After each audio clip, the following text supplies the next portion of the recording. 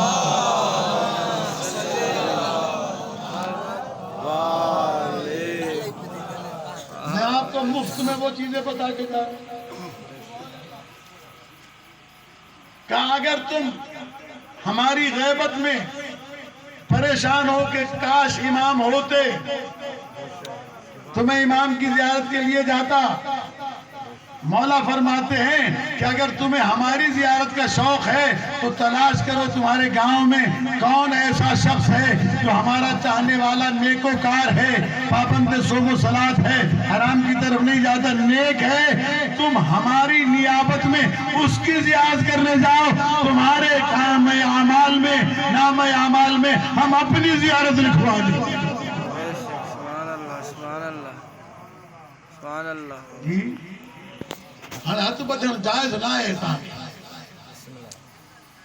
ہاتھ کھول کے ہاتھ اٹھا کے جواب دیں۔ میں آپ کو وہ باتیں بتا کے جاؤں گا جتنی دیر آپ سنیں گے، تاکہ ایمان بھی تازہ ہو جائے اور عمل بھی تازہ ہو جائے۔ عزیزان گرامی، ان مجالس کا بنیادی مقصد ہی یہ ہے۔ مولا امام ارشاد فرماتے والزکاۃ، شہزادی ارشاد فرماتی والزکاۃ نماء تزکیۃ للنفس و نماء للرزق، اگر تم اپنے مال سے زکوٰۃ ادا کرو گے تو تمہارے نفس میں پاکیزگی پیدا ہوگی، تمہارے مال کے اندر بھی اضافہ ہوگا۔ یہ جو آپ سکھو سمجھے گا تاں تو گھنو سمجھے گا سکھا اللہ سے پٹ دے سکھا کھڑی ہوئی دے، سکھا میں پاڈو گابو چھیلو، وہ کلندر تے کو بھٹائی تے کو کتے کو کتے۔ ہم منع نہیں کرتے، جانا چاہیے، لیکن یہ مدرسہ ہے نا، یہ امام زمانہ کی بیٹھک ہے، یا سکھا امام زمانہ کی دے۔ سبحان اللہ سبحان اللہ سبحان اللہ آئیں اس درسگاہ کی تعمیر کریں۔ میں نے مولانا سے کہا تھا اور آپ حضرات سے بھی کہتا ہوں کہ بنیاد رکھ دی گئی ہے، اس خیر کو حاصل کریں، پھر آپ فاتحہ کے بھی محتاج نہیں رہیں گے۔ میں نے روایت پڑھی ہے امام موسیٰ کاظم علیہ السلام کے زمانے میں، صلوات پڑھیں محمد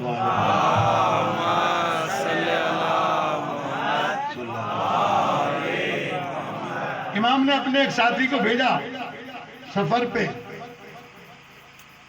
اور کہا کہ اپنے ساتھ ایک دوسرا آدمی بھی سفر پہ لے جاؤ، کیونکہ اکیلے سفر کرنا مکروہ ہے۔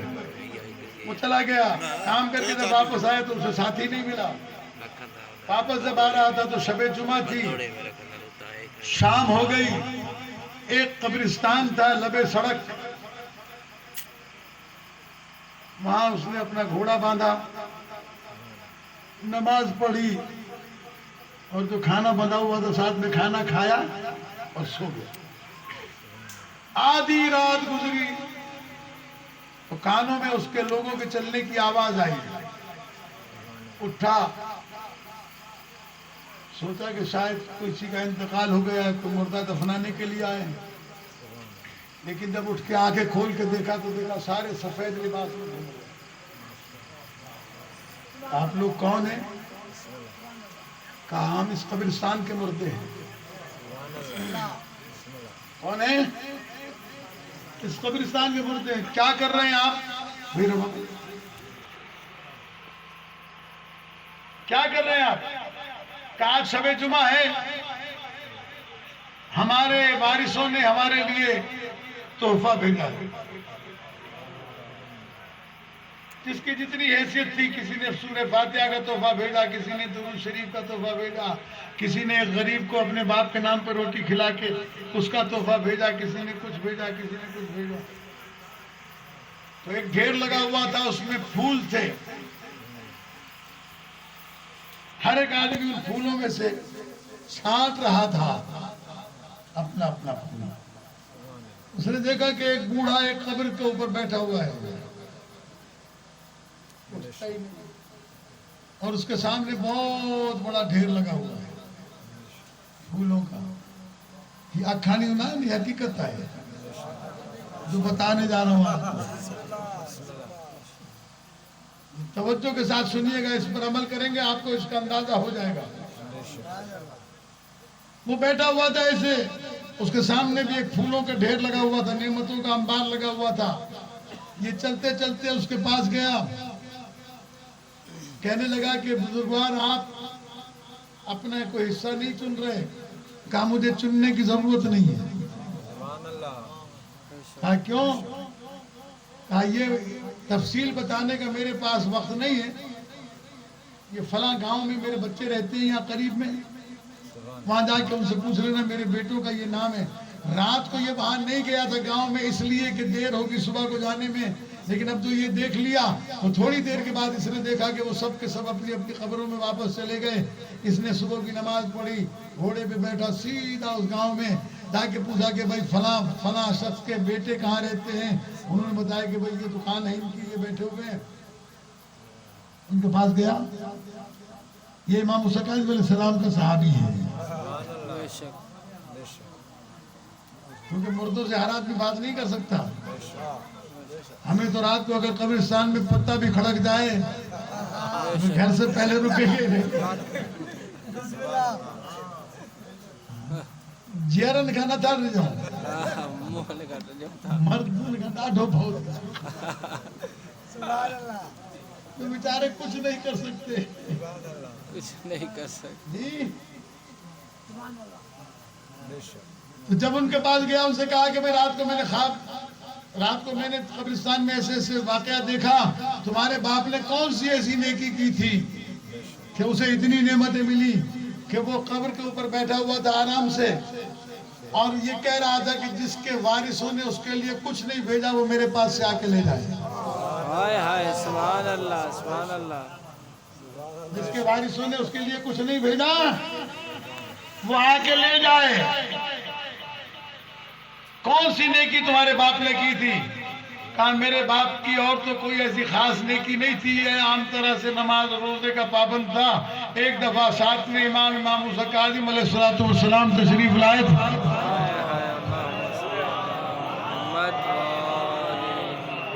انہوں نے گاؤں کے لوگوں سے کہا کہ اس گاؤں میں مدرسہ کھولو. میرے باپ نے سینٹر سٹی کا ایک بہترین پلاٹ امام کے کہنے پر مدرسے کے لیے وقف کیا. ہم نے بڑی لڑائی کی، ادھر والا دے دے ادھر والا دے دے، یہ بچ شہر جو وہاں کو کیونکہ ہم اللہ کے نام پہ کو دیتے ہیں، دیکھو سارے کم جو نہ رہے. ہم جب چھوٹے سے تھے تو گاؤں میں رہتے تھے ٹھڑی میرواہ میں. ایک واقعہ ایک قوم کا بیان کرتے تھے، میں قوم کا نام نہیں لیتا، اب تو وہاں بہت سارے شیعہ ہو گئے ماشاءاللہ سے، لیکن کسی زمانے میں مشہور تھا کہ ان کے گاؤں میں فقیر نہیں جاتا تھا اس لیے کہ کوئی خیرات دیتا ہی نہیں تھا. فقیروں کو بھی پتا تھا کہ انہیں کچھ ملا ہے گرا ہی نہیں. اس گاؤں کا ایک واقعہ بچپن کا بیان کرتے ہیں لوگ. کہنے لگے وہ روٹی عورت پکا رہی تھی بیٹھی ہوئی، تو بیٹے نے کہا، بچے نے کہا، چھوٹا سا بچہ کھیل رہا تھا کہ اماں لو دے. اس نے روٹی کا ٹکڑا توڑ کے اسے دے دیا. بچہ کھاتا ہوا ادھر ادھر ہوا, ادھر سے کوا آیا روٹی چھین کے لے گیا. بیٹے کے باپ نے دیکھا, کہنے لگا تو لگا کوے کے پیچھے, بیچ میں نہر میروا, کوا تو ادھر نکل گیا, ادھر کھڑا رہا. اس نے دیکھا کہ بیچارے کے کوئی بس نہیں چلتا, چلنا بھلا آئی ہوا کلا. حیدری بلند کرے نعرہ حیدری. سلوات پڑھو بابا سے بولو.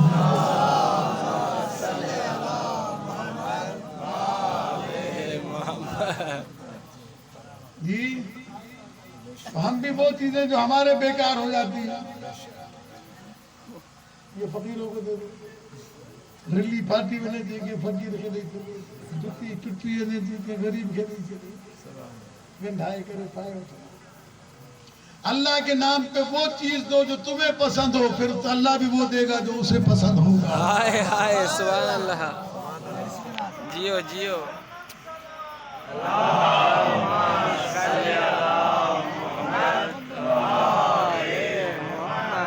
تو کہا ہمارے باپ نے وہ مدرسے کے لیے دے دیا تھا, وہ مدرسہ چل رہا ہے سینٹرل سٹی میں, مرکزی سٹی میں. یہ اس کا اجر ہے جو اس کو ملتا ہے. وہ اتنا ملتا ہے کہ اب اس کے لیے کوئی فاتحہ پڑھے نہ پڑھے اسے پرواہ نہیں, وہ خود ادھر بیٹھ کے تقسیم کرتا تھے. سبحان اللہ. بے شک. جی شہزادی یہ فرماتی ہیں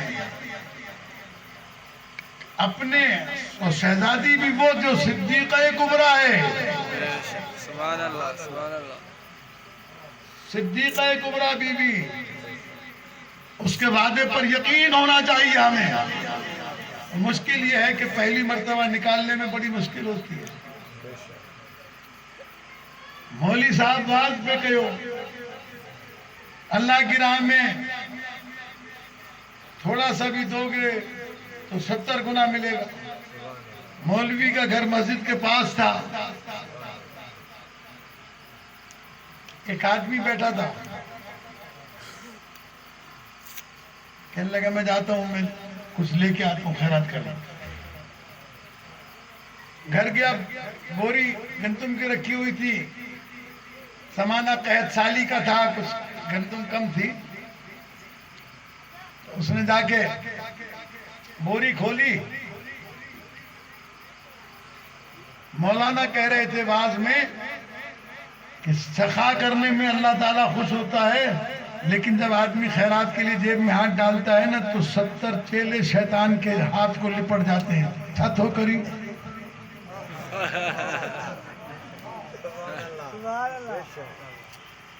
کھٹی پہنچ شہر میں پورے کو سخی پیدا تھی.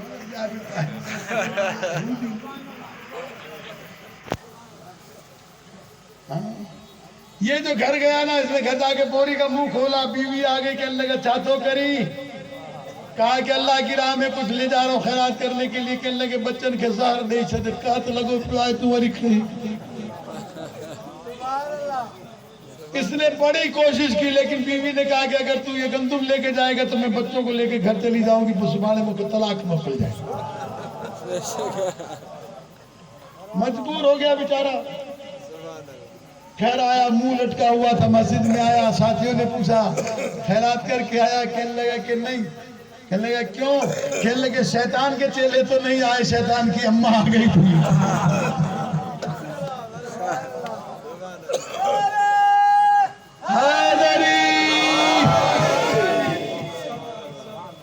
خیرات کے ٹائم پہ انسان کو 1000 وسوسے ڈالتا ہے شیطان. کھٹی پوند 1000 میں 900 روپیہ رہتی بھی نہیں. حالانکہ اس بیچارے کو یہ پتا ہونا چاہیے, دین فہمی کا تقاضا یہ ہے کہ یہ جاننا چاہیے جو دے رہا ہوں بچے گا یہی, باقی سب فنا ہو جائے گا. میرے اور آپ کے امام علی علیہ السلام کے پاس جب کوئی فقیر آتا تھا تو امام فرماتے مرحبا بکا یحمل ذاتی الاخرہ, اے آنے والے خوش آمدید, بھلی کرے آئیوں جو مجھے دنیا آخرت لائے کھانا دلایا ہے.